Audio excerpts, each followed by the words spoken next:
So I want to ask you because, when we got off the gold standard, it was to many economists' delight who thought or still think that gold is a barbarous relic and that we are much better off on the fiat money system. And in fact, our economy would have never thrived had we gone off the gold standard.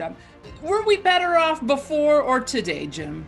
Well, we were much better off. Actually, we were better off before the Fed. The United States, people hate central banks. We had two that we got rid of before the Federal Reserve was created in 1913. But the first bank in the United States we got rid of in 1812.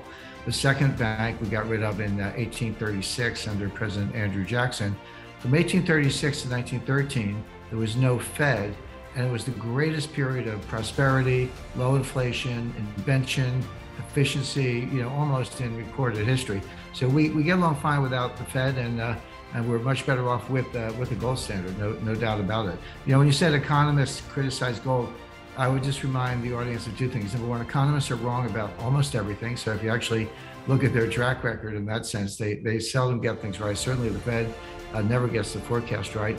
And I wrote a book, which I know you're familiar with, The New Case for Gold.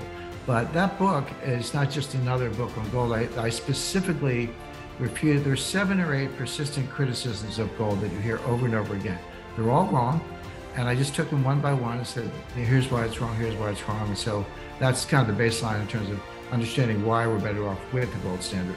So the economy thrived better under a gold standard than the fiat monetary system. And now, would you argue that the greatest point in favor of the gold standard is that the Fed wouldn't be able to expand or retract the monetary supply as much or as little as they want?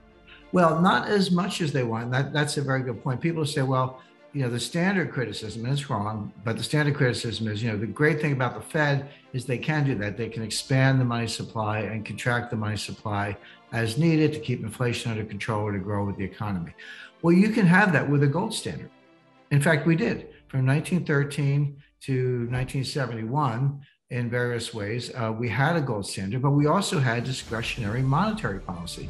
The Fed was expanding and contracting the money supply from 1913 to 1971, and we had a gold standard. So they're not incompatible at all. But it does mean that you can't go too far. So it kind of puts a lid on things. Until 1945, the law in the United States was the base money supply, M0, that's what the Fed controls, could be 2.5 times the U.S. gold hoard, the gold in our possession at the market. So taking originally $20.67 an ounce, later $35 an ounce, take the amount of gold times $35 an ounce, and whatever that number was, multiplied by 2.5, and that's how big the money supply could be. But so you can't go beyond that. But I actually talked to Ben Bernanke about this because you hear over and over, the gold caused the Great Depression. Gold was the problem in the Great Depression. And I researched it, and actually the leading scholar after Milton Friedman was Ben Bernanke. And he showed with very precise detail that the money supply during the Great Depression never exceeded 100% of the gold. In other words, the money supply could have been 2.5 times greater than it was in the Great Depression with a gold standard. So gold was never a constraint. The Fed screwed it up. The Fed messed it up badly, but it had nothing to do with gold because they were nowhere near the ceiling.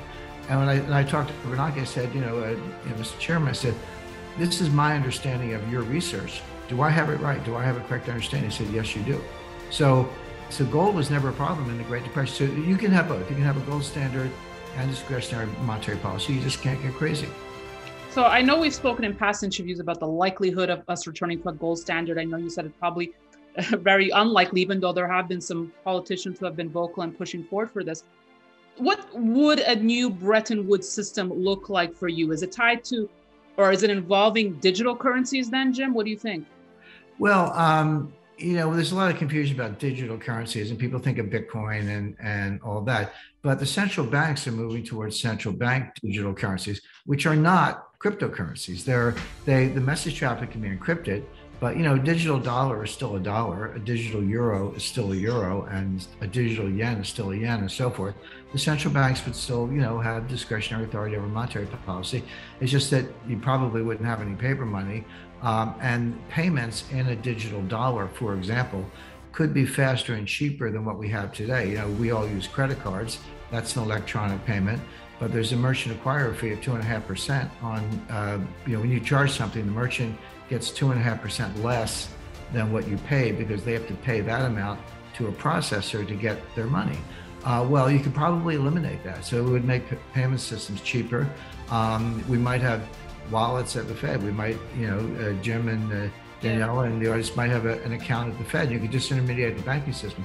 But that's not inconsistent with gold. In fact, I've written recently about how, we're going to be walking around with 400-ounce bars in our pockets and purses. No, obviously. Probably won't even have a bag or a purse of 8-gram coins, which was true prior to World War I. But why couldn't you have a digital gold-backed currency? In fact, some versions of that already exist. So all you're doing, you put the gold in a safe place outside the banking system. You have an account. You send them money. They buy the gold. There it is. And then you use your debit card in gold. Just entertain us for a second here, Jim. Let's pretend we were on a gold standard today. Right. What greatest problem would it eliminate? Well, it depends how you do it. And this is the problem with gold standards. Gold standards have failed in the past, as we know. And governments always make the same mistake. And it's a mistake you have to avoid, which is they get the price wrong.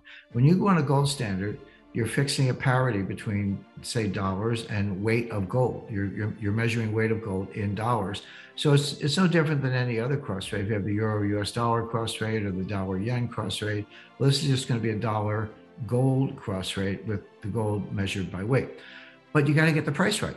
So could you do it at $1,800 an ounce, which is about the current price? Well, legally you could, but that would be a fiasco because it's highly deflationary. In other words, people say you can't have a gold standard because there's not enough gold to support commerce and leverage and industrial commercial loans and the whole financial system. There's not enough gold. That's nonsense. There's always enough gold. It's just a question of price. Now, could you do it at $1,800 an ounce? No. But could you do it at $15,000 an ounce? Yes.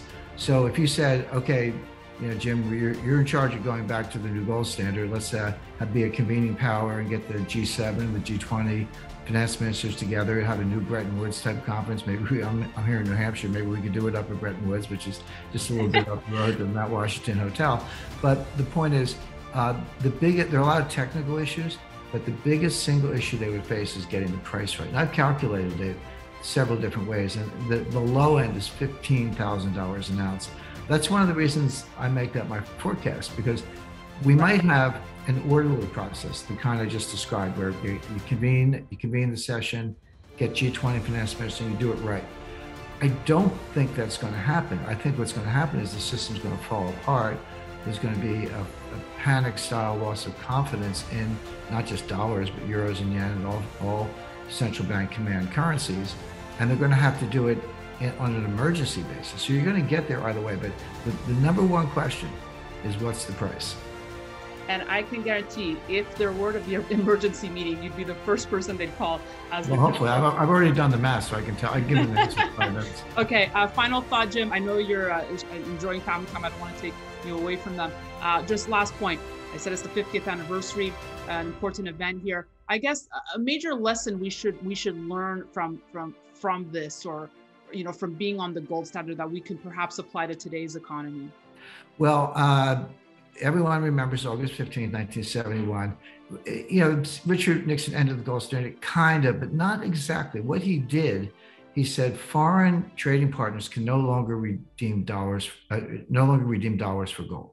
He said, but they were the only people who could. Gold was contraband since 1933. American citizens couldn't own it. And so he said he can no longer, and he said it was temporary. If you go back and watch that Sunday night speech, August 15th, 1971 was a Sunday. They interrupted Bonanza, which is the most popular TV show in America at the time. But Nixon said it's temporary. And I spoke to Paul Volcker about it, and I spoke to Kenneth Dam, who was dean at the University of Chicago Law School. He was there. Volcker and Dam were both in Camp David, which is where they cooked this up with Nixon. So I got firsthand accounts, and they said, we thought it was temporary. We're going to have a new Breton Woods, go back to gold, and it just never happened.